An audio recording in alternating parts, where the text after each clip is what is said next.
नमस्कार प्रणाम भोजपुरिया भैया लोग और सब बताई कैसे बानी रउआ सब है। उम्मीद करता नहीं रउआ सब ठीक ठाक होखा भैया और हमहू ठीक बानी। तो स्वागत बाटे आप सबके राइटर विजय बागी के चैनल पर। और आज उपस्थित बानी भैया रउआ सबके बीच में लेके एकदम ब्रांड मीटर कॉमेडी भोजपुरी गीत डुइट सॉन्ग बाटे।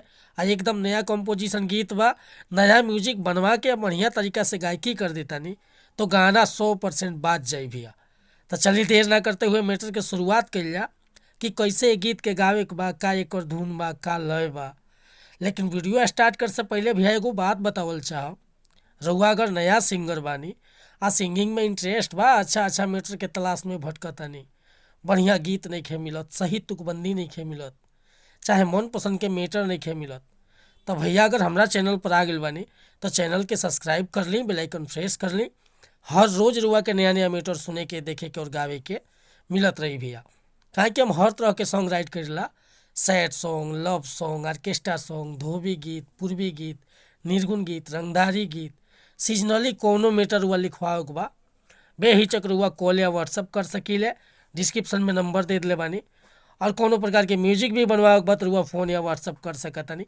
बिल्कुल उचित चार्ज पर रुआ के फुल गाना व्हाट्सअप के जरिए मिल जाई। ठीक बाटे भैया। आज के मीटर देखी कैसे गाओ के बाटे। मुखड़ा बा पहले फीमेल के। अरे चाल ढाल तोहर पसंद ना बा हमके, आ ब्यूटी हमार बाबू चम चम चमके। अच्छा कि चाल ढाल तोहर पसंद ना बा हमके, आ ब्यूटी हमार देखो चम चम चमके। तू तो देखही में लागता रो बंदर, मुझे हल्का में ले रही हो बाली के। एक से हजार खूबी बा हमारा अंदर, एक से हजार खूबी बा हमारा अंदर।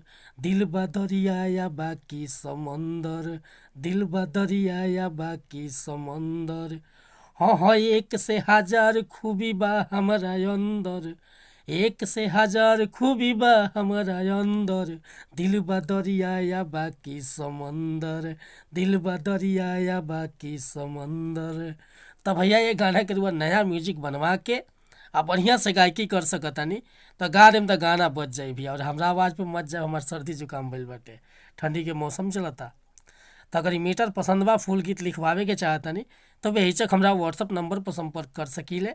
व्हाट्सअप के नंबर बा 8874473128। कोनो प्रकार के मीटर लिखवाओ खोखे चाहे नया म्यूजिक बनवाओ खोखे, बेहिचक रुआ कॉल या व्हाट्सअप कर सकतानी। आ वीडियो पसंद आए तो एगो लाइक करब, कमेंट करब। चैनल पर पहली बार आए लोग हम तो चैनल के सब्सक्राइब कर ले। जय हिंद, जय भारत, जय भोजपुरी समाज।